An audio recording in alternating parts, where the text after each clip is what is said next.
Hi guys, welcome back again. Tonight, we're heading about 1,000 years into the past, to Heian-era Japan. A time when nobles were writing sad poetry about the moon, while also rocking fashion so over the top it could make Versailles look like a thrift store. So, grab your tea, get cozy, and let's dive into one of the most elegant and dramatic eras in history. Now, before you picture samurai running around with swords, nope, not yet. This is before all that. The Heian period, roughly 794 to 1185, was less about war and more about, well, aristocrats being bored, spoiled, and very concerned about whether their sleeves were long enough to impress someone at a midnight poetry party. The capital was Heian-ky, which eventually becomes Kyoto, and the city at night was nothing like the neon glow we think of with modern Japan. Imagine instead, quiet wooden houses, gravel paths, paper lanterns swinging faintly in the evening breeze, shadows moving behind bamboo blinds, and an entire elite class convinced that being pale, mysterious, and vaguely miserable was the pinnacle of sophistication. Basically, they were the original Goths, except instead of black eyeliner, they were layering 12 silk robes in pastel gradients. And while most of the common folk were busy trying to, live, farm, and not starve, the aristocrats were drifting around palaces and villas, writing lines about how the mist in the morning looked a little too enthusiastic, or how a cricket's chirp perfectly captured the tragedy of existence. So let's settle in. Tonight we'll drift through Heian Kyoto at night, through its lantern-lit corridors, its moon viewing parties, its faint smells of incense, and the endless sound of nobles quietly judging each other. And trust me, they judged hard. Because this wasn't just a city. This was a carefully constructed stage where every glance, every robe color, every folded fan was basically a social performance. And of course, we're going to stroll through it very, very slowly. Alright, so now that we're drifting through Kyoto's lantern-lit streets, let's peek inside the palaces and villas. Because honestly, the best part of Heian society wasn't the architecture or the city planning. It was the absolute nonsense habits of the aristocracy. These people lived in a bubble of silk, incense, and carefully arranged poetry games. And when I say carefully arranged, I mean their entire social status basically depended on whether their handwriting looked like it had been kissed by moonlight or slapped together by a bored monk. First up, fashion. If you thought the French court was dramatic, Heian aristocrats would like a word. Women especially wore the jnihito, which literally means 12-layer robe. Imagine wrapping yourself in 12 heavy silk kimonos, each one a different color, perfectly layered to show just the right hints of fabric at the cuffs. And because practicality was illegal in this society, those robes could weigh up to 20 kilograms. That's right. Bedtime glam meant casually carrying around the equivalent of a sack of rice in couture. Men weren't exactly subtle either. They favored long flowing sleeves, lacquered hats, and a fan that basically screamed, "Yes, I'm judging you." Which they were. Constantly. The fan was the Heian version of subtweeting. You didn't have to say anything. You just hid half your face and flicked it in someone's direction. Instant shade. And of course, paleness was a status symbol. The paler you looked, the less you had to labor outside. Which meant that both men and women smeared on white face powder like it was going out of style. Teeth, however, were a different story. Blackened teeth were all the rage. Yes, you heard that right. They deliberately painted their teeth black with a dye called ohaguro. The reasoning? White teeth looked animalistic, while black teeth were chic and refined. Imagine showing up to a moon viewing party with pearly whites. Social death. Speaking of moon viewing, the Heian elite basically lived for poetry contests. If you've ever been stuck in an awkward party where someone insists on reading their bad haiku, congratulations, you've time-traveled to Heian Japan. But these contests weren't casual. They were deadly serious. Each participant would compose verses about something like dew on grass or how lonely a pine tree looks when it rains. Then everyone would nod sagely and pretend their souls were crushed by the beauty of it all. Secretly, though, they were ranking who sounded the most elegantly miserable. Letters were another art form. You couldn't just write a note that said, "Hey, thanks for the rice cakes." No. Your handwriting had to be flawless, your choice of paper exquisite, and the ink shade subtle yet devastating. Bonus points if you scented the letter with just the right incense, so the recipient would sigh dramatically before even opening it. Romantic. Yes. Exhausting. Absolutely. And then there was hair. Heian women grew their hair to ridiculous lengths, like floor sweeping, Rapunzel core levels of hair. The idea was that the longer and glossier your hair, the more divine your vibes. Which was great, until you realized that maintaining 2 meters of hair without shampoo involved brushing, oils, and endless patience. And heaven forbid you had a bad hair day, your entire romantic career was over. But perhaps the strangest part of Heian court culture was how much it revolved around not being seen. That sounds weird, but hear me out. Women of high rank often stayed behind screens, blinds, or curtains. Men would court them by sending poetry and gifts, then maybe, catching a glimpse of a sleeve poking out. That's it. A flash of silk was basically 10th century flirting. And if you really wanted to drive someone wild, let them hear your cough. Yes, voices were considered so intimate that a single laugh or sigh could ruin someone's sleep for weeks. So here's the picture, a courtyard glowing with lanterns, nobles drifting around in ridiculous layers of silk, fans fluttering, teeth black, hair down to their knees, and everyone whispering about how perfectly tragic the night dew looked on the veranda. And somehow, this was peak sophistication. Now that we've met our aristocrats in their most fashionable nonsense, let's drift a little further, into their daily routines, the slow rituals that filled their nights. Because trust me, watching these people get ready for bed was a whole performance in itself. So, we've seen our aristocrats swanning about in 12 layers of silk, flicking fans, and passing poetry like passive-aggressive text messages. But what did they actually do all night? Turns out, the Heian elite were the undisputed champions of making the mundane into a performance. Take something as simple as writing a letter.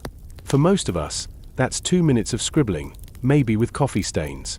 For them, it was a whole evening ritual. First, you picked your paper, because obviously plain white just wouldn't do. They had colored papers, papers sprinkled with gold dust, papers dyed with indigo or saffron. Then, ink had to be ground slowly on an inkstone, water dripping, stone rasping, like the ASMR of the 10th century. You couldn't rush this. If your ink consistency was off, congratulations. Your letter looked like it was written by an amateur, and your reputation was over. Then came the calligraphy itself. Every stroke mattered. It wasn't just about legibility, it was about vibe. Your brush had to flow gracefully, with just enough hesitation to look soulful but not sloppy. Too fast, and you looked arrogant. Too slow, and you looked like you were struggling. Add to that the fact that you were probably sitting in near darkness, with only a paper lantern flickering beside you, and suddenly, writing a thank you note for a fruit basket felt like an Olympic event. And of course, the finishing touch, incense. Letters were often scented so the recipient could literally smell your personality before reading your words. Different scents conveyed different moods, aloof, romantic, melancholy, or I'm ignoring you but politely. Imagine Tinder matches today coming with preloaded scents, probably not sandalwood, but you get the idea. Another nightly obsession? Incense blending competitions. Yes, they held contests to see who could create the best custom incense mix. People sat around sniffing powders and resins, scribbling down recipes, and passing judgment like snobby sommeliers. Some of these contests went on for hours. Because why not? When you don't have Netflix, you invent smell-off, Heian edition. Then there was music. Aristocrats played instruments like the koto, the biwa, and flutes. Not because they were good at it, though some were, but because strumming a few notes under moonlight was peak aesthetic. Even if your playing sounded like a dying goose, as long as you looked tragic enough while doing it, people would call it soulful. Now, let's not forget the art of doing nothing in style. Heian nights often involved sitting behind blinds, sipping tea, and whispering gossip that could ruin someone's reputation for weeks. They didn't just say she wore last year's color palette. No, they'd compose an entire poem implying that her sleeves were 2 shades too bold, and circulate it like wildfire. Subtle but lethal. And if you thought bedtime meant winding down with a book, well, kind of. They loved to read Chinese classics, but in the slowest, most ponderous way possible. Reading wasn't about finishing the story. It was about sighing dramatically at each line, pausing to jot down your own melancholy thoughts in the margins, and then abandoning the book halfway because you got distracted by a moth hitting the lantern. Even meals at night were a performance. A tray might have just a few delicate items, pickled vegetables, rice, maybe a little fish, but presentation mattered more than quantity. And while they ate, they'd compare who had the most exquisite chopstick technique. Because apparently even chewing rice could be judged. And finally, when it came time for sleep, things didn't exactly speed up. Bedrooms were simple: tatami mats, mosquito nets, and lots of curtains. Curtains everywhere. Privacy and mystery were everything, even when going to bed. But instead of good night, they might spend hours sending one last poem, waiting for the reply, sending another, until they were basically texting in verse until dawn. The Heian version of "you hang up first." So, to sum up, a single evening could involve grinding ink for a love letter, burning incense for a poetry contest, strumming a few tragic notes on the koto, and judging someone's sleeve choice, all at a snail's pace, under lantern light. And somehow, that was considered a fulfilling social calendar. Now, let's step outside again. Because while the aristocrats were busy sighing at the moon, the city of Kyoto itself had its own rhythm at night. Temples glowing, markets winding down, and lanterns swaying in the quiet air. So far, we've been tucked safely inside the palaces. Silk sleeves, incense clouds, and whispered poetry wars. But the city of Heian itself had a whole other personality once the sun went down. Let's step out into those gravel roads, lanterns swaying faintly, and see what Kyoto was like at night. Picture this: the capital was laid out like a giant checkerboard. Straight roads cut neatly through districts, stretching all the way up to the palace compound. In the daytime, it was a bustle of ox-drawn carts, messengers, and gossip spilling out of the markets. But at night, things quieted down. Most of the ordinary townsfolk shut their doors early, and the streets grew dim, lit only by the faint glow of paper lanterns swinging on hooks outside homes. The silence was broken only by the occasional night watch, the far-off bark of a dog, or the click of Jita sandals on the stones. Temples were the brightest spots in the dark. Candles flickered behind screens, bells tolled with heavy echoes, and smoke from incense curled slowly upward into the night air. Even if you were just passing by, you'd catch that faint sandalwood smell drifting on the breeze. Shrines, too, were lit with small oil lamps. You might hear a murmur of chanting as monks and priests carried on their rituals well into the night, completely unbothered by whether anyone was watching. And yes, Kyoto had its nightlife, though don't picture neon taverns or rowdy samurai brawls. This was much calmer, more restrained. Some districts had little tea houses or stalls where late-night travelers could sip warm broth or buy skewers of food. A weary merchant might stop for a cup of sake, while a pair of court attendants whispered rumors about whose poetry had been rejected at the palace. But it wasn't raucous. It was subdued. Think sleepy festival grounds after everyone's gone home. Markets that bustled in the day were eerie at night, empty stalls, shutters down, with scraps of straw and paper blowing across the street. Stray cats, or in Heian imagination, maybe fox spirits, prowled between the alleys. If you were unlucky, you might stumble into one of the darker lanes where lanterns didn't reach, and feel like the shadows themselves were watching. The aristocrats, of course, would not be caught dead walking there. They stuck to carefully lit paths between palaces, or stayed within their own walled estates. Still, there were guards and night patrols. The capital technically had curfews, especially to prevent fires. After all, a wooden city lit by oil lamps was basically a tinderbox. Fires were the nightmare of every Kyoto resident, and night watchmen carried drums or clappers to warn if anything suspicious started. The sound of those wooden clappers, sharp and rhythmic, echoed through otherwise silent streets, both reassuring and a little unnerving, like someone constantly reminding you, yes, we're all one bad spark away from disaster. But the real soul of Heian nights wasn't in the danger, it was in the atmosphere. Imagine walking through wide boulevards where the moonlight spills like water, catching the edge of tiled roofs. Lanterns glowing faintly at gateways, paper screens dimly lit from inside, casting delicate silhouettes of people moving behind them. The hum of a distant flute drifting over a wall. The air cool, heavy with the scent of pine and earth. It was the kind of night that made people want to write poems they'd pretend were about the moon, but were actually about how lonely they felt because someone didn't reply to their incense-scented letter. So while the nobles were busy sighing in their palaces, The city outside held its own rhythm. Watchmen pacing, temples glowing, and the streets slowly emptying into a hushed, lantern-lit quiet. Kyoto at night wasn't bustling. It was meditative, suspended in that strange calm where every shadow looks like it might hold a secret, but probably just hides a sleepy stray dog. And into this atmosphere, we slip next into the world of festivals, rituals, and moon viewing parties. Because nothing says perfect sleepy content like nobles competing to be the most dramatic about a full moon. So far, our Heian aristocrats have spent their evenings drowning in silk, composing tragic letters, and making sure their sleeves looked more poetic than the neighbors.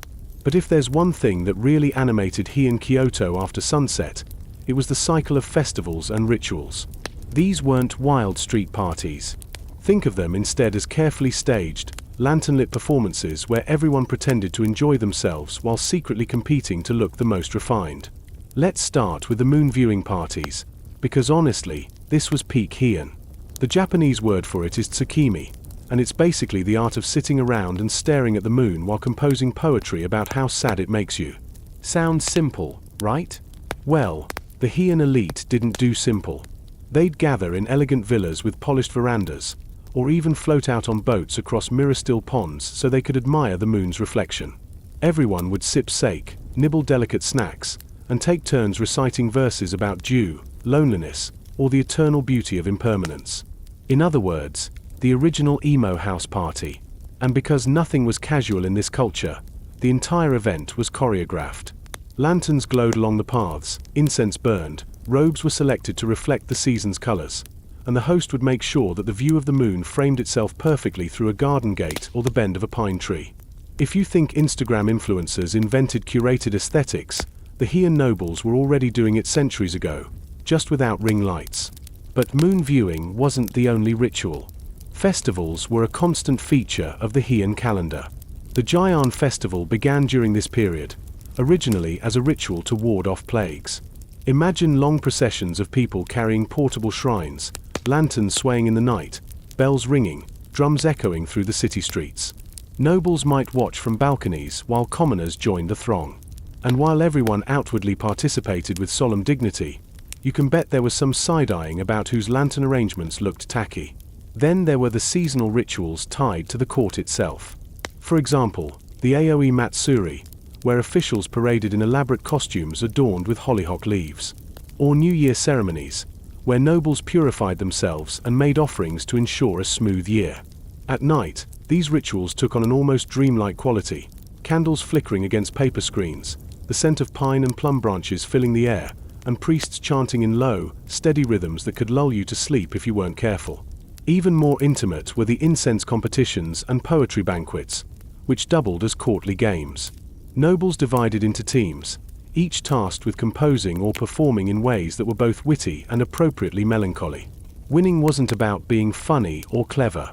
It was about capturing the perfect balance of grace and sadness, like if you could summarize the feeling of watching a single cherry blossom petal fall onto your sleeve.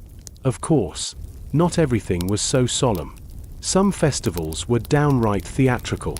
Torchlit processions wound through the streets, dancers performed in elaborate costumes, and music filled the night. The aristocrats, naturally, participated only from safe and elegant distances, because sweating in a crowd was not dignified.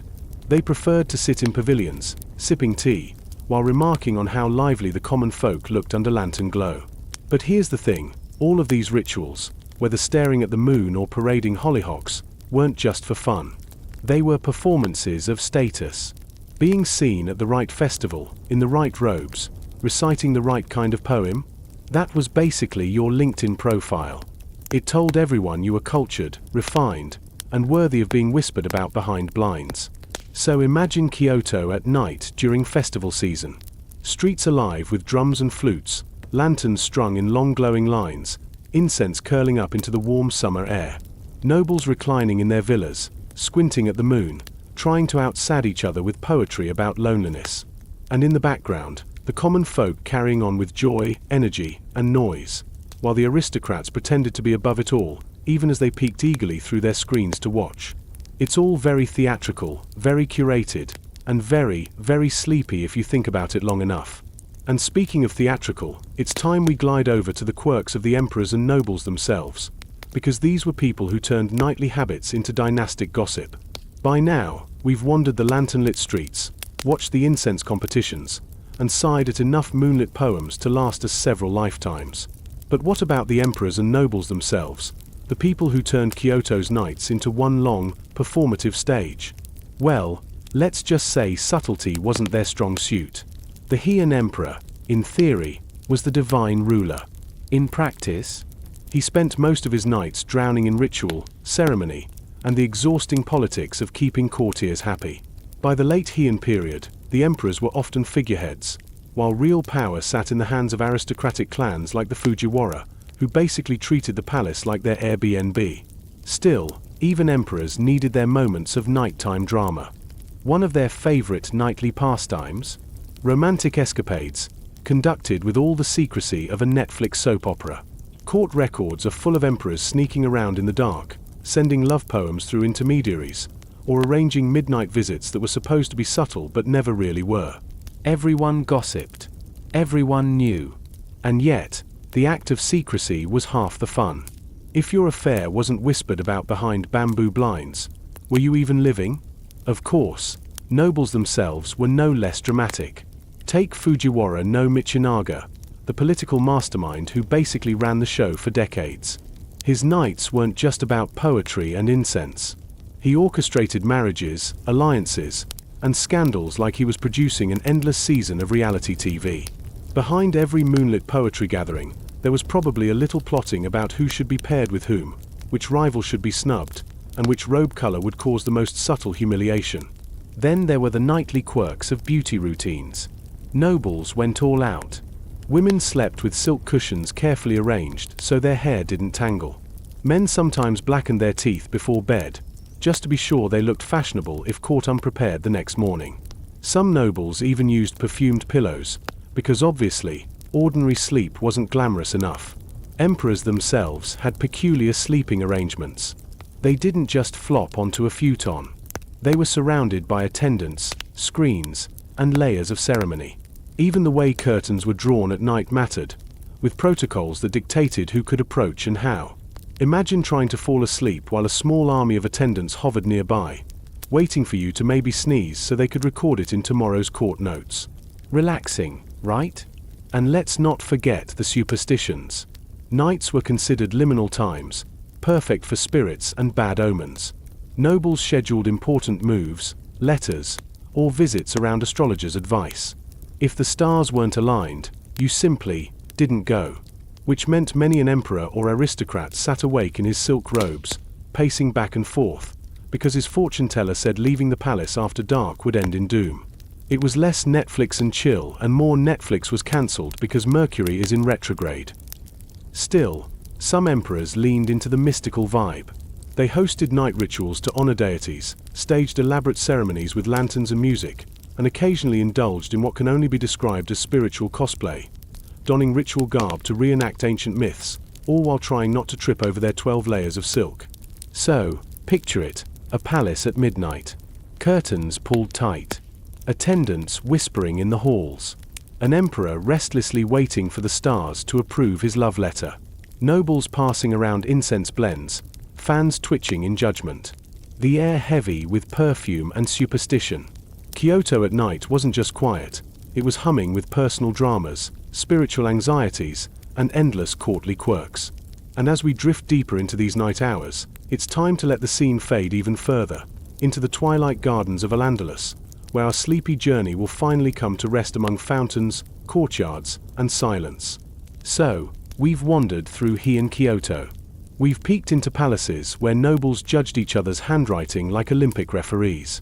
We've watched incense smoke curl into the night air, listened to the sighs of emperors waiting for the stars to approve their bedtime rituals, and drifted down quiet lantern-lit streets where dogs barked at shadows.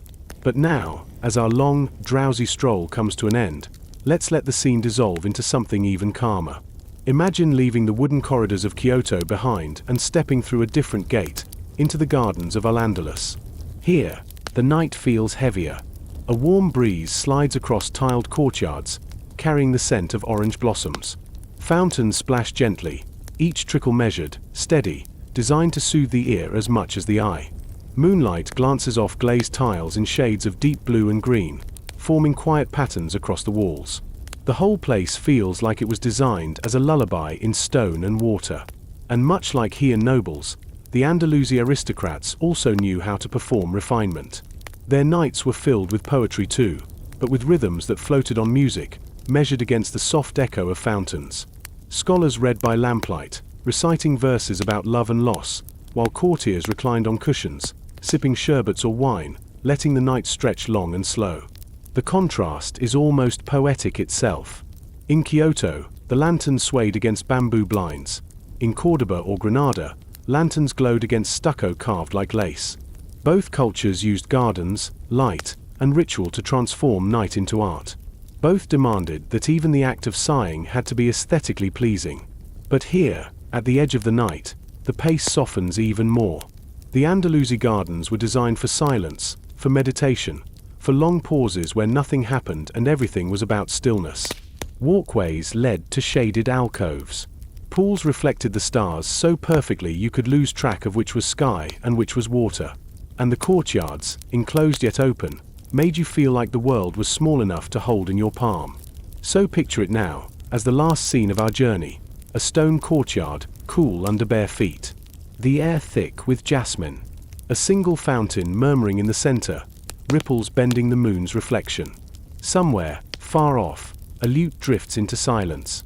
And you, sitting quietly in the shadows, feeling the night fold in around you like a soft robe. No poetry contests. No judgmental fans. No scribes rushing to record your sigh. Just the sound of water, the glow of lanterns, and the calm certainty that for this one night, nothing is demanded of you but rest. Now, shifting gears a bit, while empires were crumbling and dynasties falling, there was another story unfolding in the heart of the ancient world. Constantinople, Byzantium, Istanbul before it was Istanbul. Whatever you want to call it, for over 1,000 years it stood as the capital of an empire that somehow managed to keep existing while everything around it collapsed, reorganized, and collapsed again. And the best way to understand this city isn't just through battles or mosaics, it's through the sounds that filled its air. Because Constantinople was noisy. Not in the modern sense, no car horns or construction drills, but in the layered way of a pre-industrial city. Bells from churches, chanting from priests, the clatter of carts on stone streets, fishmongers yelling prices down at the harbors, a lute strummed in a courtyard, a mother hushing her child with a lullaby while a neighbor gossiped loudly enough to be heard across 3 courtyards. It was a city alive with sound, and sound carried meaning. Bells told you when to pray. Horns told you when trouble was coming. Rumors, whispered in baths and markets, carried more power than half the official decrees. And tonight, we're not rushing through it. We're going to float through Constantinople slowly, like we're wandering with our eyes half closed, letting each sound rise, echo, and fade away. Think of it as a lullaby composed not with instruments, but with daily life. So dim your lights, settle in, and let's stroll down those ancient streets. The marble might be cracked, the lanterns swaying in the wind, but the bells are always ringing, and every ring tells a story. So, let's open the city gates, step out into the streets of Byzantium, and just listen. Because if there's one thing Constantinople did well, it was making noise. Not the chaotic honking kind of modern traffic noise, but that layered hum of a pre-modern capital, where every trade, every ritual, every gossiping neighbor had its own soundtrack. The first thing you'd probably hear in the morning was carts on stone streets. Oxen or donkeys pulling wooden wheels that squeaked with every turn. Add the slap of sandals as shopkeepers hurried to set up their stalls, and the rhythm of the day was already underway. Markets began buzzing early, especially near the harbors where fishmongers practically shouted over each other. Picture men bellowing about the freshness of their catch while seagulls screamed overhead, because of course they were trying to steal it. Then came the clatter of workshops. Blacksmiths hammering metal into tools or horseshoes. Potters working clay, the slap of hands and the scraping of wheels. Weavers at looms, the steady thunk-thunk-thunk as threads tightened into cloth. Constantinople wasn't just a capital, it was a production line for everything from glassware to silk. And the sound of it filled entire districts. bleeding into streets where children ran errands and women bargained over vegetables. And of course, the voices. Oh, the voices. Constantinople was a gossip machine long before social media. Courtyards echoed with neighbors shouting over walls, sharing news about imperial edicts, market prices, or who had embarrassed themselves at a banquet the night before. Public baths carried an especially loud soundtrack, water splashing, attendants calling out for towels, and clusters of men loudly debating theology as though the fate of the universe depended on their bath time opinions. Then there were the harbors. Galata and the Golden Horn teamed with foreign merchants. You'd hear Greek, Latin, Arabic, Armenian, Slavic tongues all crashing together in one big multilingual marketplace. Sailors shouting, ropes creaking, sails flapping, crates slamming down on docks. Somewhere, a street performer plucked a lyre, trying to get a few copper coins from the crowd. The city was cosmopolitan not just in looks, but in sound. You could literally tell where you were by the languages bouncing off the walls. And through all of it, you'd hear bells. Churches rang them for prayer, monasteries for hours of the day, and civic bells sometimes sounded for emergencies. They weren't just background noise, they structured time itself.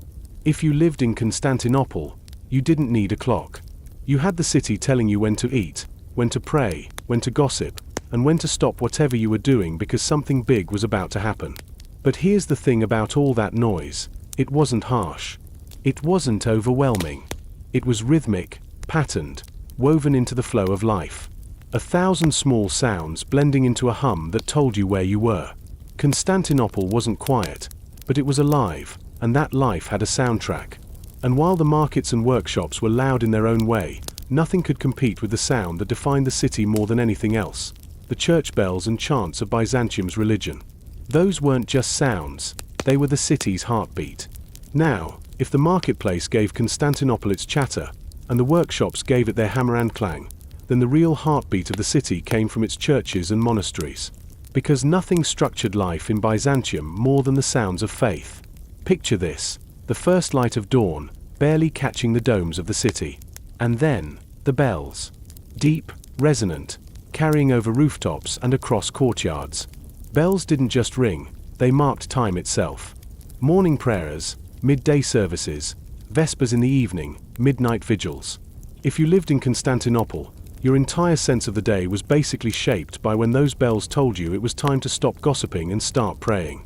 Inside the churches, the soundscape shifted into something slower, more hypnotic. Chanting. Byzantine chant was designed to linger, to float in the air like incense. No instruments, just human voices weaving long, drawn-out syllables in tones that felt both solemn and strangely soothing. Imagine standing in Hagia Sophia, the great domed basilica, with hundreds of voices echoing against marble walls and gold mosaics. The sound didn't just fill the space, it seemed to shimmer. Even the most jaded court official probably felt a little goosebumpy, though of course he'd never admit it. And these weren't short services either. Some ceremonies went on for hours, with waves of chant, prayer, and readings rolling over the congregation. For the sleep-deprived or the overworked, it must have been like being rocked gently into a trance. Not exactly a lullaby, but not far off either. Monasteries added their own rhythms. Tucked in courtyards or perched on hillsides, monks followed the strict cycles of prayer, their chants rising at odd hours of the night. If you lived nearby, you might wake up to faint voices in the darkness, echoing from stone walls. Not loud enough to disturb, but just enough to remind you that someone, somewhere, was awake and praying for the empire while you were trying to keep warm. And then there were the processions. Religious festivals filled the streets with sound. Priests chanting, choirs singing, relics carried with solemn music, the shuffle of feet, and the crackle of incense burners swinging on chains. Picture lanterns glowing at twilight, smoke rising into the air, bells chiming as the whole city turned itself into a moving chorus.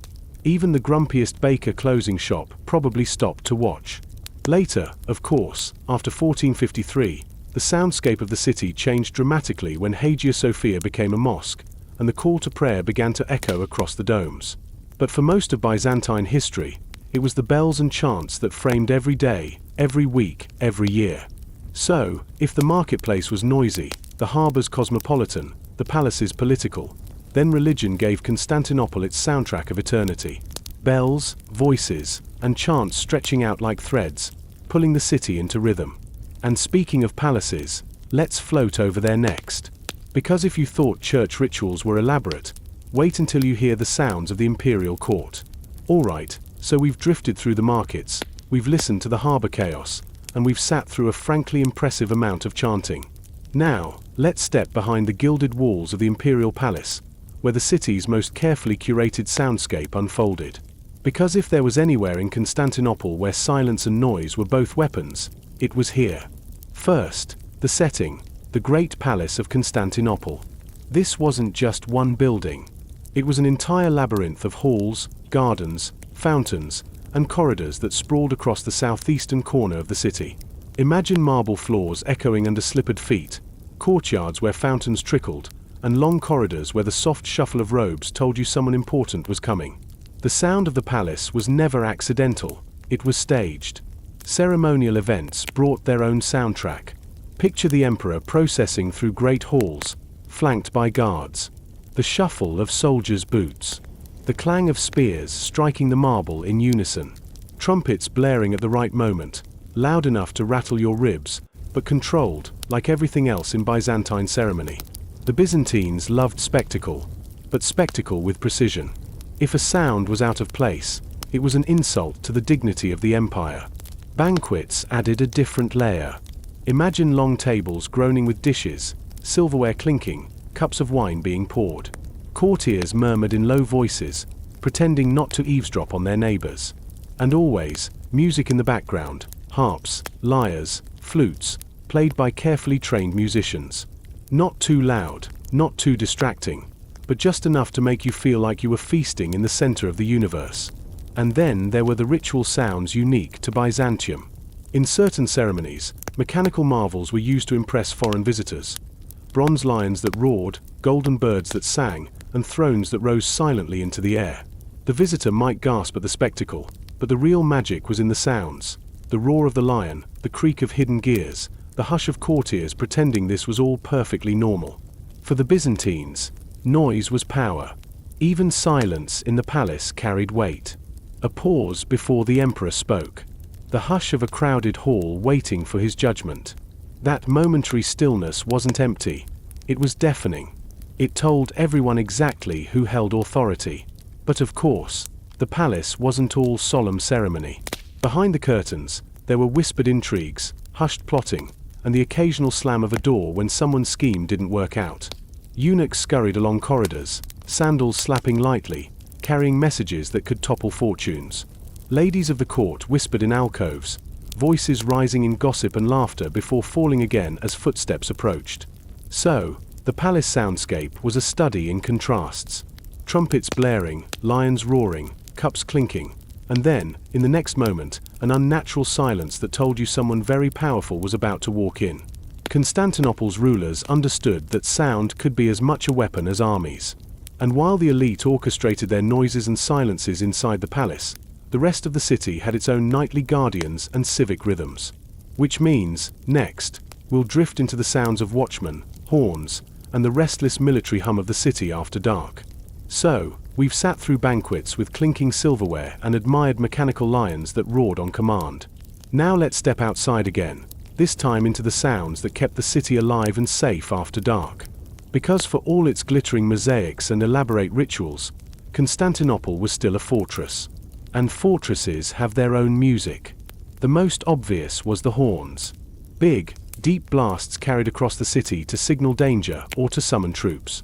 If you lived within earshot of the sea walls, you'd know that sound well. Horns meant something was happening, maybe an imperial procession, maybe an approaching ship, maybe, less ideally, a raid that needed attention. Whatever the case, you paid attention. Then there were the watchmen. Constantinople's streets weren't exactly safe after dark. Fires were constant threats. Remember, most of the city was wood, lanterns burned everywhere, and people weren't exactly OSHA compliant with their open flames. So patrols clapped wooden blocks together, a steady clack clack clack echoing through alleys to remind everyone that eyes were watching. It was both reassuring and slightly eerie, like being told, yes, we're protecting you, but also, don't mess up. The city guards and soldiers added to the nightly soundtrack. Boots on stone, the jangle of weapons, and the occasional barked order drifting from gatehouses or towers. If you were walking near the walls, you'd hear the sea beyond them, the steady slap of waves against the great Theodosian walls, mingling with the shouts of sailors or the creak of docked ships. Civic life also had its signals. Bells rang not only for churches but for fires, emergencies, or announcements. Messengers might shout news through the streets. Couriers rode through on horseback, hooves striking sparks against cobblestones. And when the hippodrome held races, the roar of the crowd carried like thunder, shaking nearby buildings. You could be half a city away and still know which faction, the blues or the greens, was winning just from the noise. And yet, even with all this, the soundscape of the city had rhythm. Horns at dawn, clappers at midnight, bells marking the hours. Constantinople never truly slept, but it wasn't restless either. It was like a giant, breathing organism, always humming, always moving, always reminding its people that they lived in the greatest city of the known world. Or at least, that's what they kept telling themselves. But what happened when the markets closed, the palace lights dimmed, and the horns fell silent? That's when the city slipped into its most haunting register, the sounds of the night. Wind in the domes, lullabies behind shuttered doors, the distant creak of Hagia Sophia in the dark. And that's where we're heading next. So, day has ended. The markets are closed, the palace gates shut, and the hippodrome crowds gone quiet. Now Constantinople slips into a softer register. The city never truly slept, but its soundscape at night was different. Slower, deeper, a little more mysterious.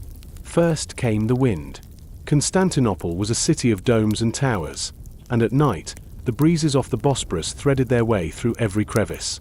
The wind whistled across tiled roofs, rattled wooden shutters, and sometimes made the great bronze doors of Hagia Sophia groan faintly in the dark. That low creak could sound almost alive, like the building itself was breathing while everyone else dozed.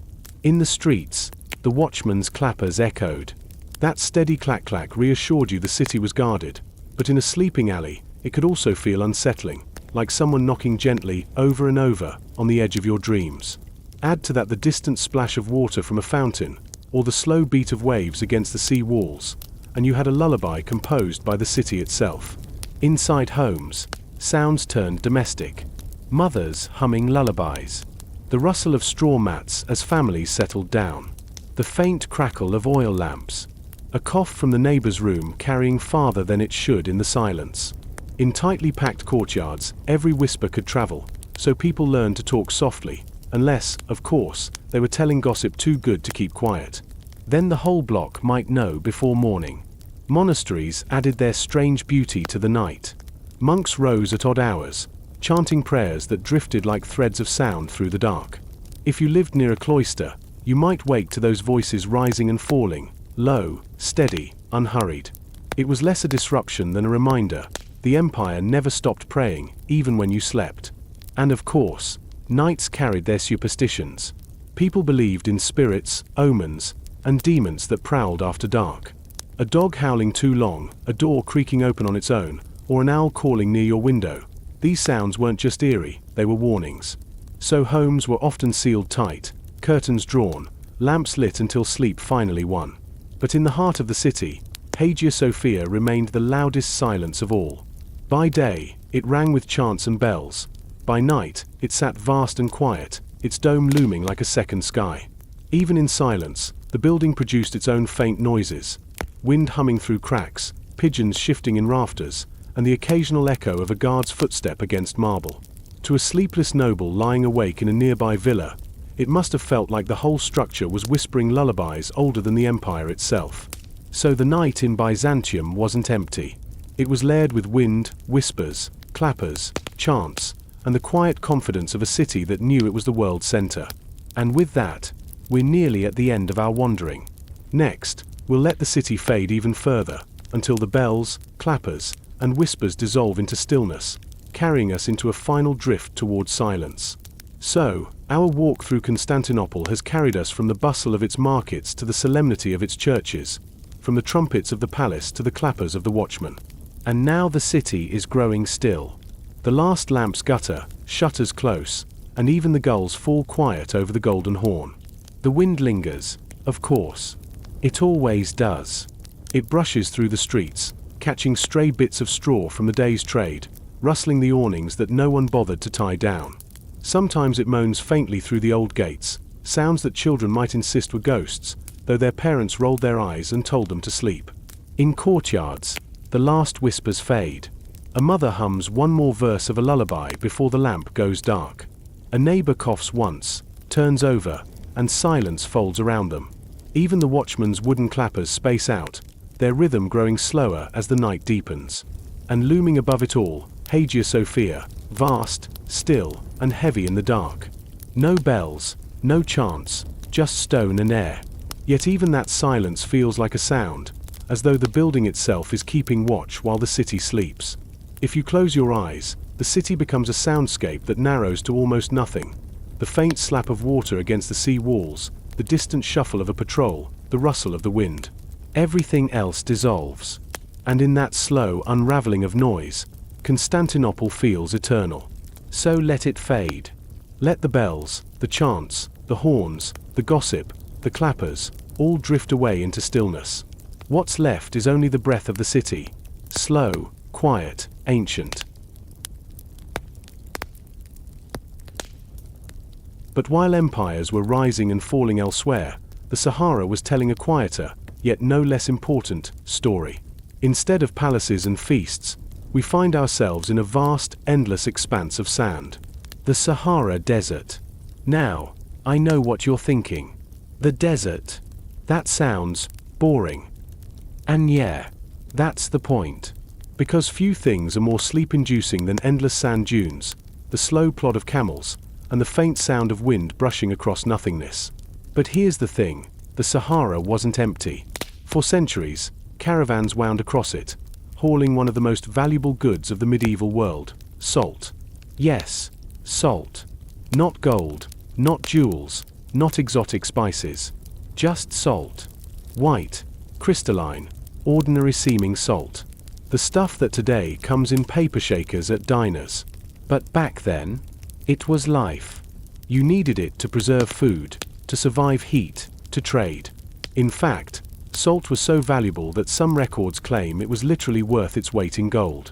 Imagine dragging giant slabs of it across dunes that stretched farther than your patience, and you've got yourself a Saharan caravan.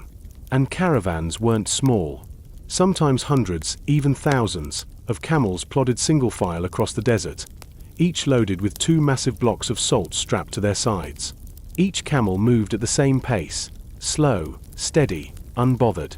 And if you've ever listened to a camel walk, you know it's not a gallop or a trot. It's a lazy, loping step that sounds like the world's sleepiest metronome. Perfect bedtime pacing. Picture it, the sun has set. The heat is finally ebbing away. The sky is turning that impossible desert twilight, violet bleeding into black, stars already piercing through. And the caravan keeps moving, bells jingling softly from the camels' necks, merchants murmuring low conversations, the sand crunching under padded hooves. It's not silence, exactly. It's rhythm.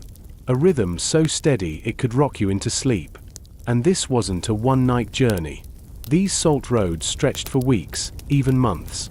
Crossing from the mines at Tagaza, where men hacked salt from the earth, to the trading cities like Timbuktu and Gao, where gold, books, and goods from half the known world would change hands. Every night on the road was the same: walk, rest, eat, and watch the desert sky do its thing.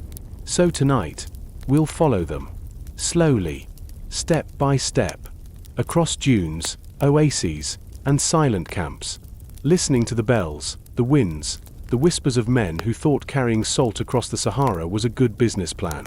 And with that, let's take our first slow step into the desert. So, before we set off into those endless dunes, let's slow down and take a look at how a caravan actually came together. Because no one just woke up one morning and thought, you know what, I'll walk across the Sahara with 300 camels. It took planning. Slow, deliberate, exhausting planning. First, you needed camels. Not just any camels, but dromedaries, the one-humped variety, also known as the ships of the desert. And honestly, they earned that title.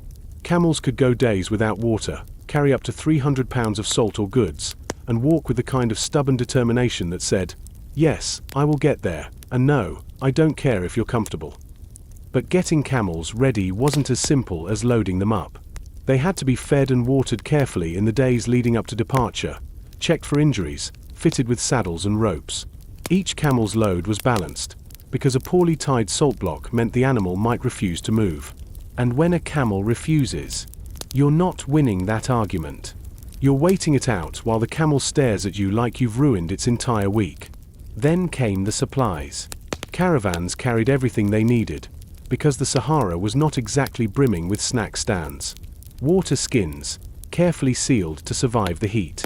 Bags of dried dates, flatbread, and sometimes salted meat. Cooking pots, mats, tents, lamps. Merchants brought little luxuries too: incense, small charms, even books, because long nights in the desert got boring fast. The people were just as important as the camels. You had caravan leaders, seasoned men who knew the routes like the backs of their weathered hands.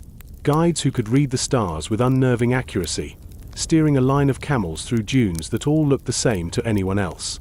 Drivers walked alongside, coaxing the camels forward, singing low, steady songs to keep the animals calm. And of course, merchants themselves, men who had invested everything into those salt slabs, hoping to trade them for gold, grain, or fabrics in faraway cities. And let's not forget the rituals. Departures weren't just logistical, they were spiritual. Before setting out, caravans often gathered for blessings. Prayers were whispered for safety, for rain at the right times, for protection from bandits or spirits of the desert. Because once you stepped into the dunes, you were in a place where human rules felt thin. The desert was vast, indifferent, and capable of swallowing entire expeditions. A blessing or two felt like a reasonable insurance policy. Finally, the moment of departure. Camels groaned as loads were strapped on. Bells jingled softly as lines were formed, camel after camel tied nose to tail, stretching out into what looked like a moving snake of beasts and men. Dust kicked up. Voices called out in half a dozen dialects. Children and families waved from the edge of the town. And then, slowly, with no fanfare except the shuffle of hooves, the caravan walked forward, into the pale horizon. It wasn't fast. It wasn't glorious. It was steady. A slow crawl into the vastness of the Sahara, where time stretched, sound softened, and every step was both routine and monumental. And with that, the caravan was on the road, days and weeks ahead, each one marked by the same rhythm of hooves, wind, and silence. Which means it's time for us to drift into part 3, the life of the caravan on the road, the plodding steps, the long silences, and the strangely soothing monotony of desert travel. So, the caravan is moving now. Camels swaying, bells jingling softly, merchants muttering as the town disappears behind them. From here on, it's just dunes, heat, and the kind of monotony that slowly eats away at your sense of time. But for a sleepy bedtime stroll, monotony is perfect. The pace was slow. Camels walked at about 3 miles an hour, which sounds decent until you realize they kept that up for 8, 10, sometimes 12 hours a day. Step, sway, crunch. Step, sway, crunch. Over and over, like the world's longest meditation exercise. And the desert rewarded patience. Rush, and you'd collapse. Take it slow, and the desert let you pass. Life on the road wasn't glamorous. Travelers ate dates, flatbread, and salted meat, sometimes softened in water to make it less like chewing leather. Water was rationed carefully, measured out from skins and gourds at specific stops. People sipped, never gulped. Because in the Sahara, wasting water was basically wasting your life. The sounds of the caravan became its lullaby. The soft creak of leather straps. The pad of hooves pressing into sand. Low songs from drivers, sung not for entertainment but to keep the camels moving. Deep, rhythmic chants that echoed across the dunes. Every now and then, someone shouted instructions, and the line shifted slightly, like a great animal adjusting its gait. Rest stops were simple. When the sun was too much, they halted in shade if they could find it, maybe under a rocky outcrop, maybe just beside the camels themselves. Loads were checked. Water skins inspected. A little food passed around. And always, someone kept watch. The desert was open, but that didn't mean it was empty. At night, the caravan came alive in a softer way. Tents were pitched, mats spread, fires lit low to conserve fuel. Men sat in circles, eating from shared bowls, telling stories of past journeys or distant cities. Gossip traveled almost as fast as trade, who had grown rich, who had gone bankrupt, who had lost their camels to a storm or worse. And above them, the stars blazed. Not a handful, not the dim twinkles city people know, but thousands, crowding the sky, clear enough to navigate by. Guides pointed to constellations like they were signposts, because for them, they were. And then, sleep. The desert at night was not silent, it sighed with wind, whispered with shifting sand, sometimes even echoed with animal calls from creatures adapted to the darkness. But compared to the clamor of the day, it was soft, steady, and oddly reassuring. Caravan life was repetition. Walk, eat, rest, sleep. Do it again tomorrow. And the next day. And the day after that. The rhythm itself became its own world, where time stretched out and blurred. Which, honestly, is perfect for us, because the slower the story gets, the closer we drift to sleep. Next, we'll pause at an oasis, those rare green interruptions in the desert sea, where caravans watered camels, swapped stories with strangers, and sometimes remembered what shade actually felt like. So, we've trudged through the dunes. Sand in our sandals, camels groaning, everyone slightly annoyed but too tired to care. And then, finally, like a mirage that doesn't vanish when you rub your eyes, there it is, an oasis. An oasis wasn't just a pit stop. It was life. Green palms swaying, pools of water glinting in the sun, birds circling overhead like they had been waiting for you all along. After days of dry wind and endless sand, the sight of shade and water must have felt almost holy. Caravans clustered here to rest. Camels were led to the pools and allowed to drink until their necks quivered with relief.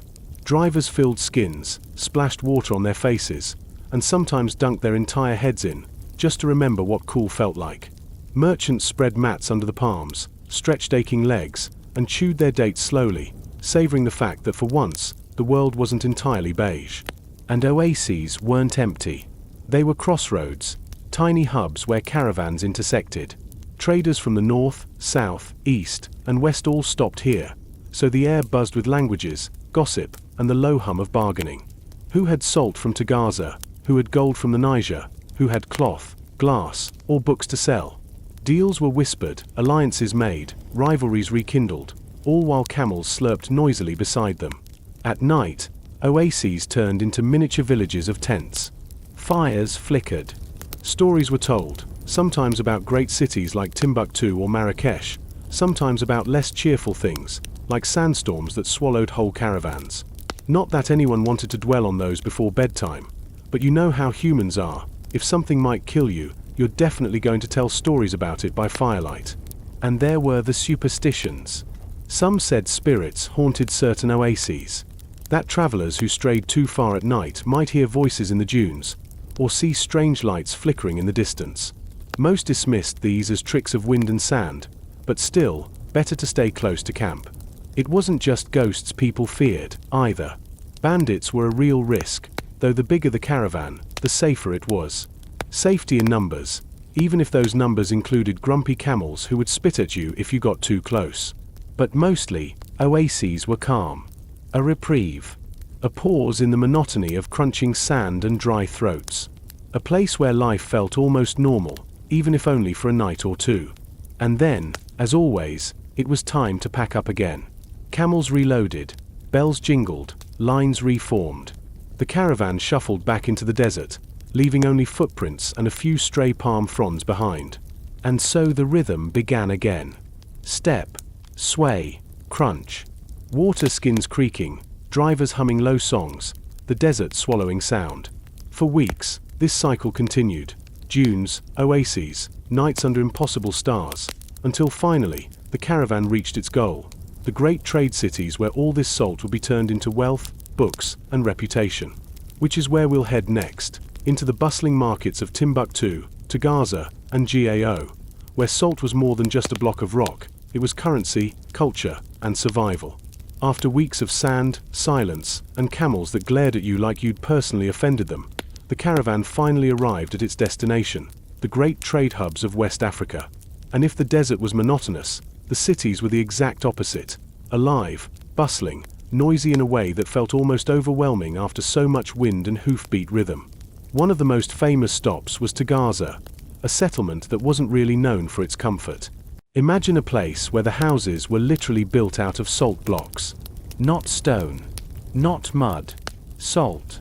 The entire town was basically a salt quarry with walls.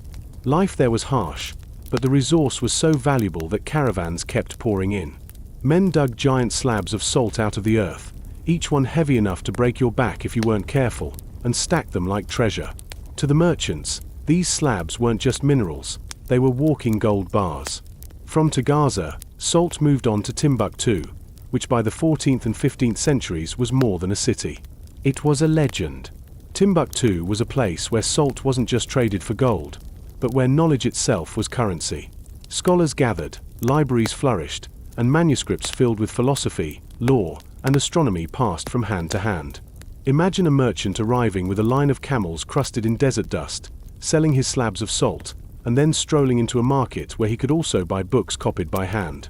Salt preserved food. Manuscripts preserved ideas.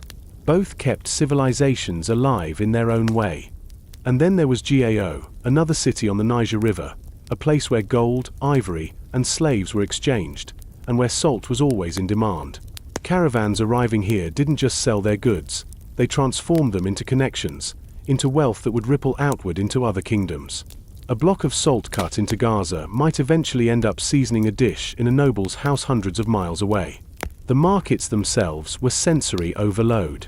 Merchants shouting, buyers haggling, camels snorting, children weaving through crowds, drums thumping somewhere in the background. Goods from across continents mingled. Glass from the Mediterranean, fabrics from North Africa, gold dust from local mines, and of course, piles and piles of salt slabs stacked like small fortresses. If you listened closely, you'd hear half a dozen languages colliding in the same space. Trade wasn't quiet, it was a roar. But beneath all the noise, there was still rhythm. The same slow bargaining, the same careful weighing of goods, the same ritual of handshakes and promises. Trade wasn't chaotic. It was deliberate.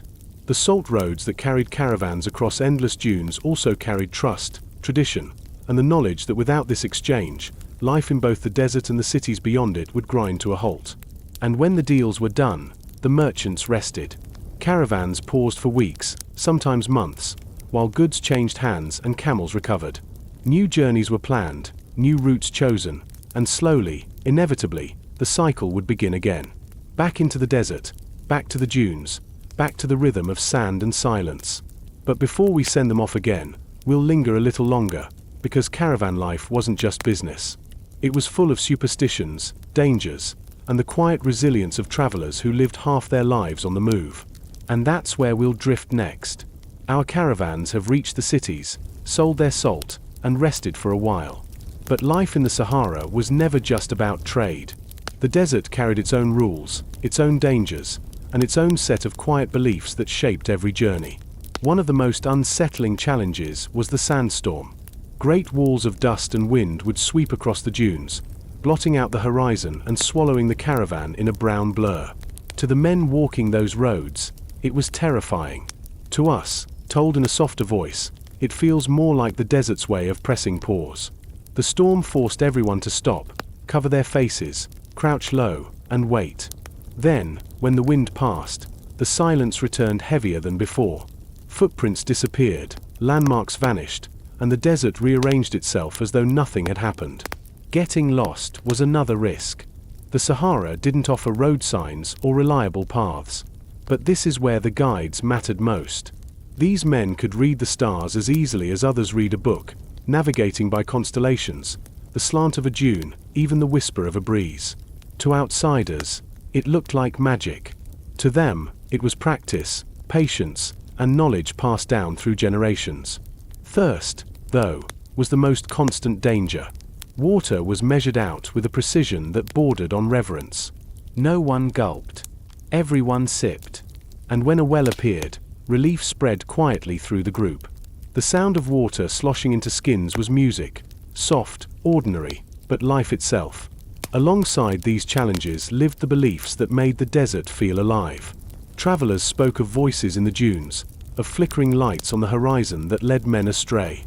Some carried charms, beads, bits of metal, scraps of holy text, small tokens against the desert's indifference. Almost every caravan began with blessings, prayers whispered toward the horizon before the first camel set its foot forward. And through all of this, caravans endured. Not loudly, not heroically, but with a quiet toughness.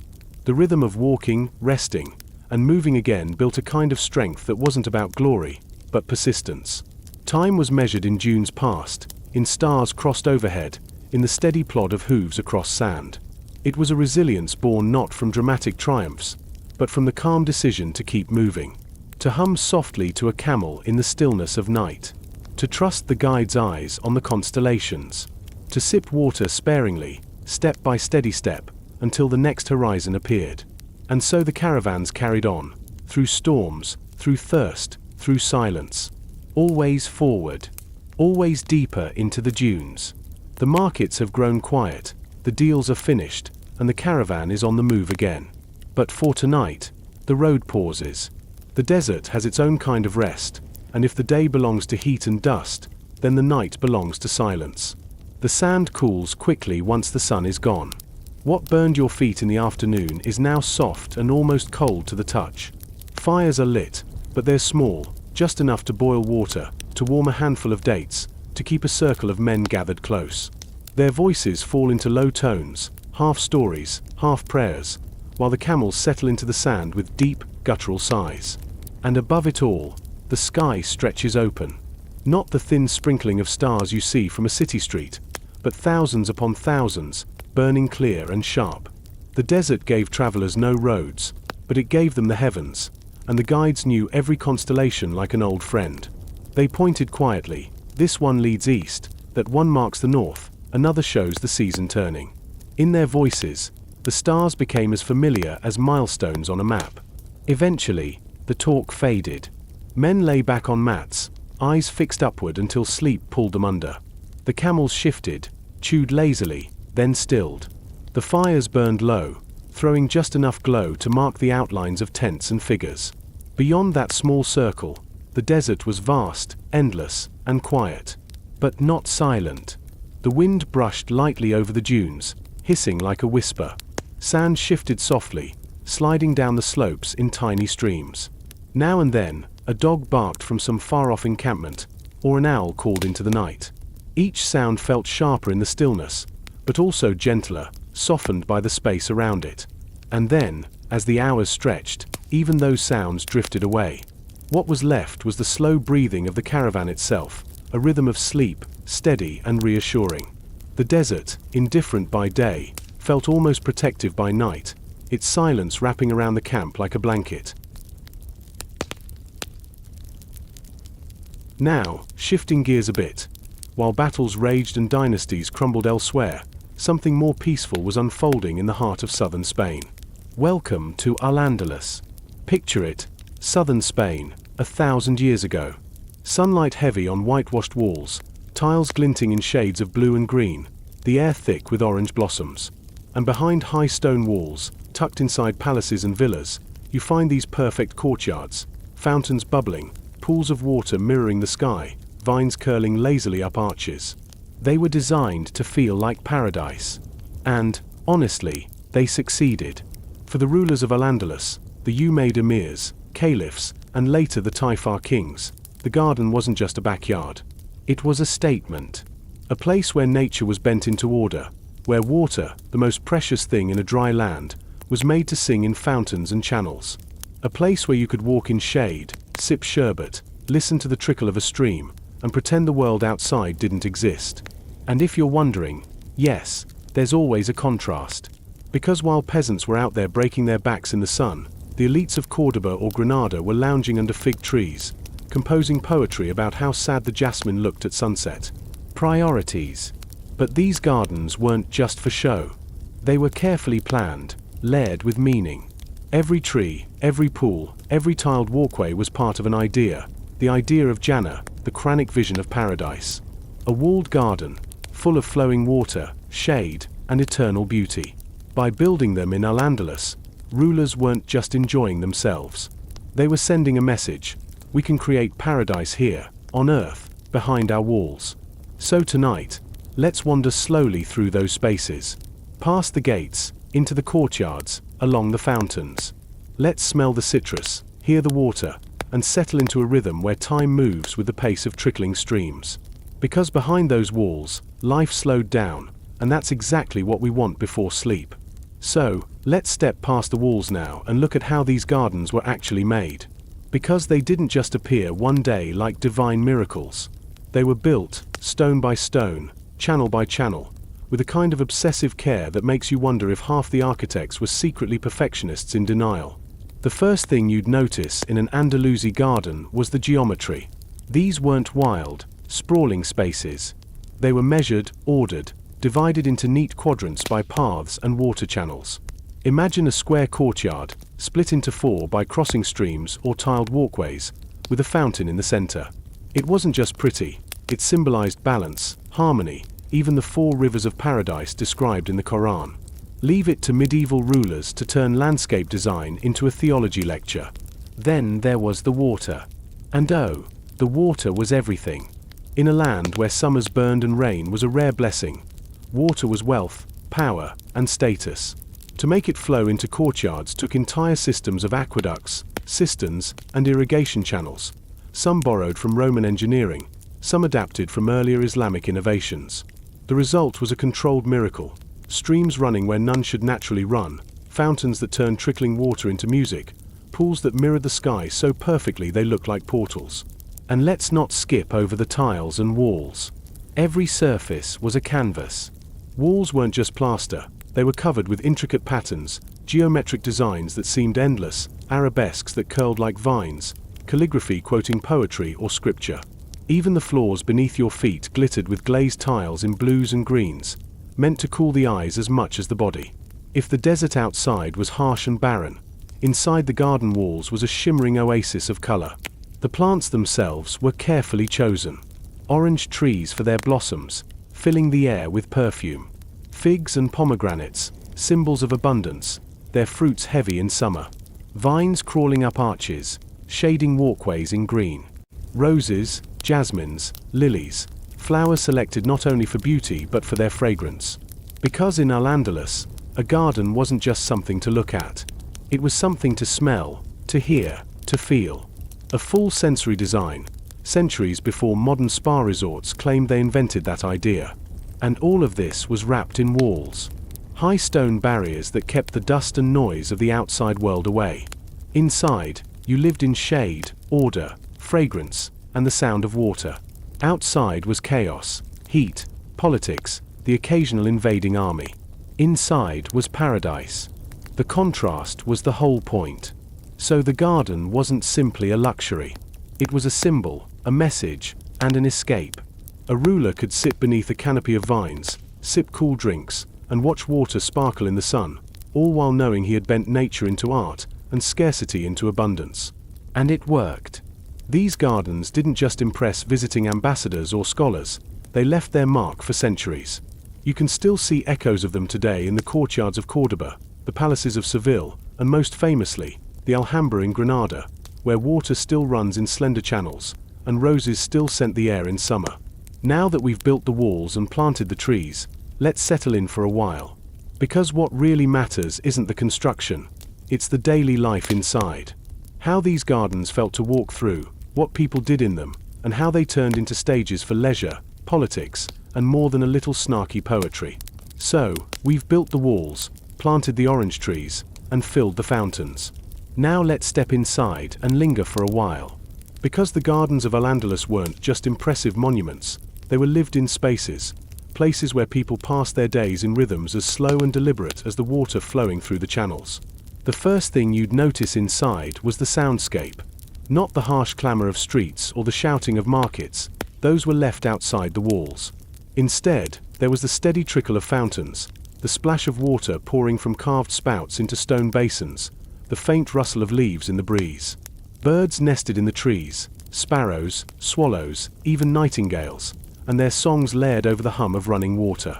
It wasn't silent, but it was soothing, carefully curated to feel like nature on its best behavior. Then came the scents. Orange blossoms in spring, jasmine in summer, roses drifting their perfume across tiled courtyards. Herbs like mint and basil grew along the edges, sometimes picked fresh to flavor drinks or dishes. At night, the air grew heavier, carrying the sweet smell of flowers warmed during the day. A walk through the garden wasn't just a stroll, it was a sensory performance, designed to remind you that you were wealthy enough to make nature itself bend around you. Life here moved slowly. Aristocrats and scholars reclined on cushions in shaded arcades, sipping sherbet or cool water flavored with fruit. Servants drifted through with trays, the soft clink of cups on brass plates adding to the rhythm of the garden. Sometimes music filled the air, a lute, a reed flute, a quiet song drifting from one corner. Sometimes it was poetry instead, a scholar standing with a scroll, reciting lines about the fleeting beauty of flowers, while everyone else pretended to be deeply moved. And let's be honest, it wasn't just art. It was also politics. Gardens were perfect places for conversations too private for court, or for flattering guests with subtle displays of luxury.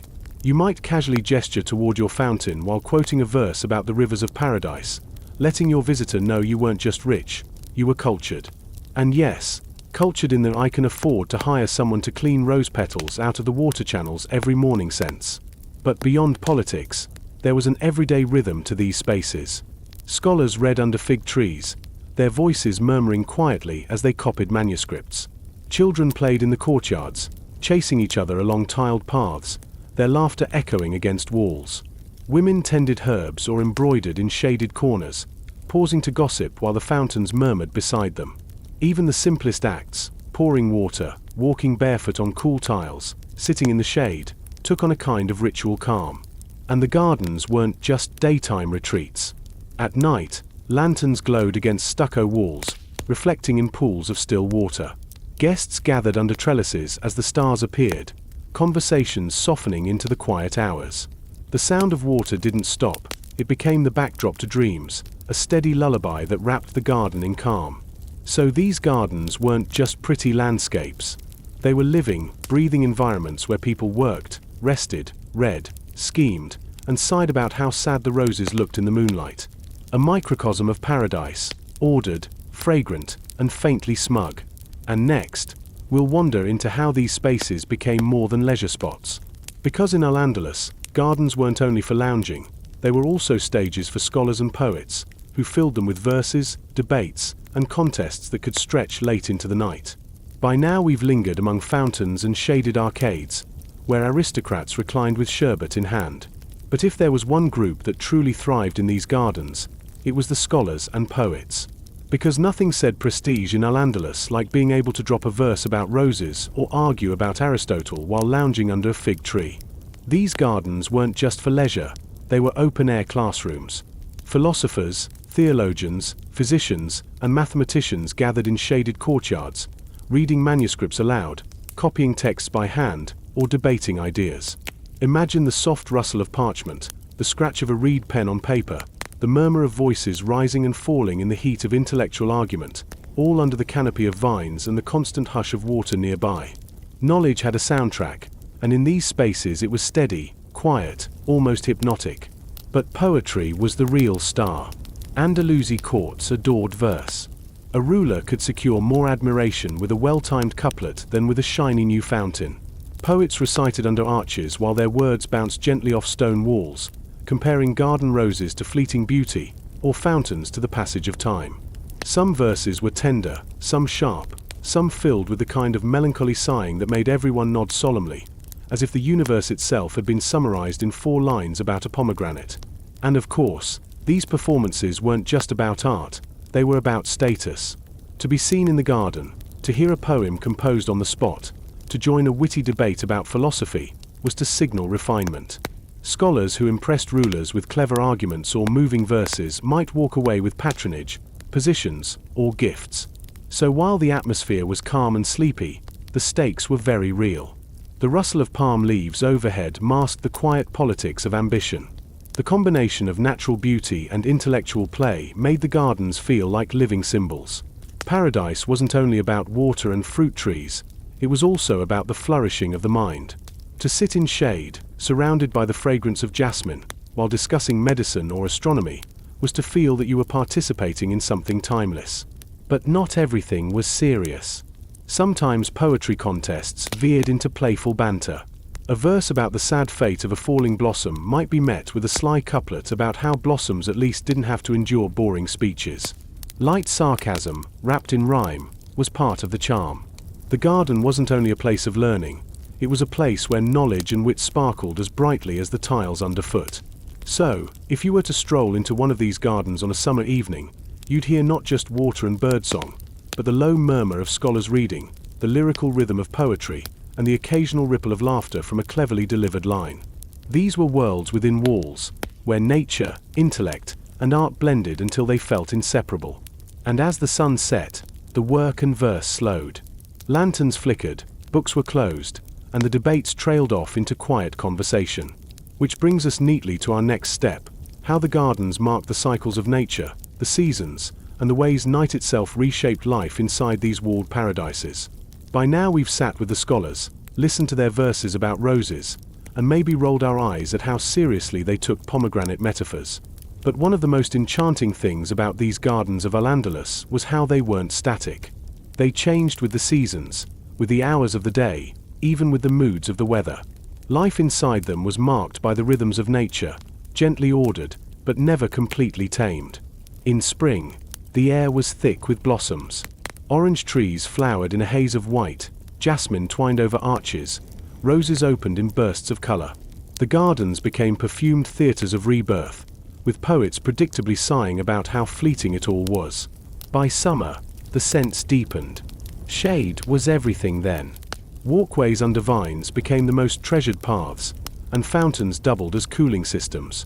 You'd dip your hands into a basin of water and feel a momentary relief from the heat, as if paradise had just patted you on the shoulder. Autumn shifted the rhythm again. Pomegranates swelled, figs ripened, and the garden wasn't just for gazing, it was for eating. Guests might pluck fruit straight from a branch, juice sticky on their hands, while scholars made tortured metaphors about wisdom being like ripe figures. Even the falling leaves were given a poetic purpose, reminders of mortality, of impermanence, of the deep tragedy of, well, gardening. Winter was quieter, but not dead. Evergreens kept their color, and the play of water continued regardless. Some flowers, like lilies and violets, still dared to bloom. Fires were lit in sheltered corners, turning courtyards into glowing pockets of warmth. Even in the cold, the garden whispered that life persisted, that paradise didn't entirely fade with the season. And beyond the seasons, there was the rhythm of the day and night. In the morning, the sound of fountains sparkled in the rising sun, a kind of invitation to begin gently. Midday was harsh, heat heavy, shade treasured, the sound of cicadas droning in the background. But in the evening, everything softened. Lanterns were lit, casting golden reflections in pools. Conversations slowed. Music drifted lightly under trellises. And above it all, the night sky revealed itself. The stars in Al-Andalus were the same stars the caravans of the Sahara followed, but here they were seen from within walls, framed by arches and reflected in fountains. The trickle of water turned into a lullaby, blending with the hum of crickets and the faint sigh of wind through vines. The garden, by night, wasn't just a retreat, it was a cradle. So, the gardens didn't just display wealth and power. They mirrored time itself. Blossoms and fruit, dawn and dusk, summer and winter. Each cycle playing out behind walls designed to hold paradise in place, even as everything in it kept moving. And with those rhythms in mind, we can drift into the subtler quirks, the little habits, beliefs, and superstitions that shaped how people moved through these walled Edens. Because for all the poetry and perfection, humans always add their oddities, and the rulers of Al-Andalus were no exception. So, we've wandered through the blossoms, listened to poets sigh about falling petals, and watched scholars argue under the fig trees. But no matter how serene a garden looked, people always brought their quirks with them.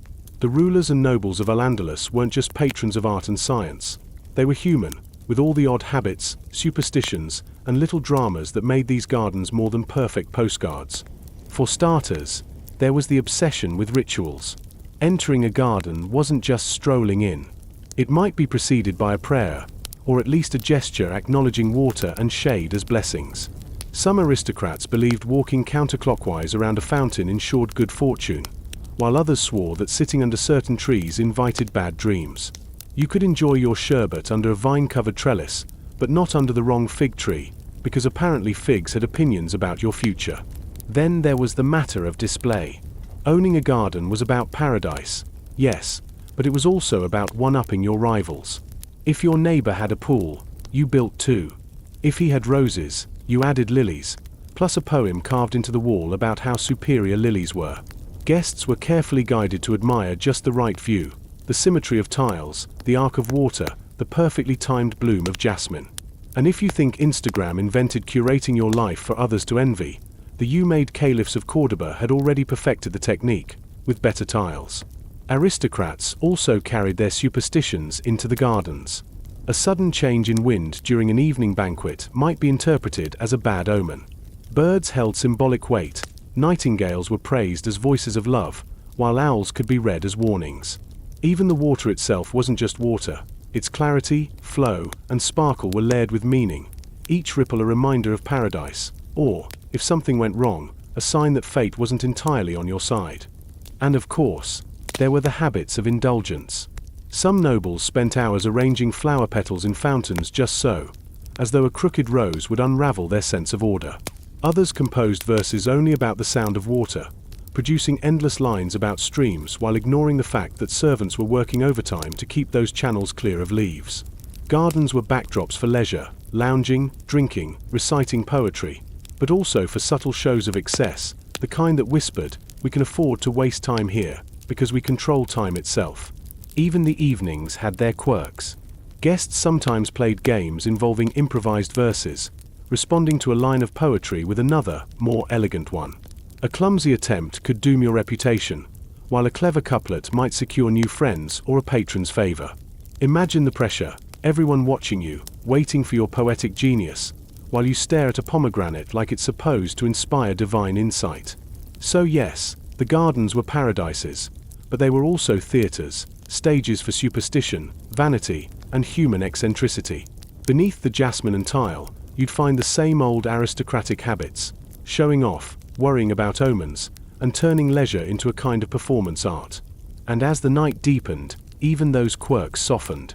The water kept trickling, the lanterns glowed, the air cooled, and the chatter dwindled. Which brings us to the end of our wandering, into the final hours of the garden, where the walls hold silence, the fountains murmur gently, and the night folds everything into stillness. The day has passed in a slow rhythm of fountains, poetry, and the faint rustle of vines in the breeze. Now the sun is sinking. Shadows stretch across the tiled paths, and the gardens of Al-Andalus slip into their quietest hour. The light softens first. Gold lingers on stucco walls, catching calligraphy and geometric patterns in warm glows before fading into deep blue. Pools of water, still as mirrors, hold the sky in reflection, stars blinking above and below, as if the garden has two heavens.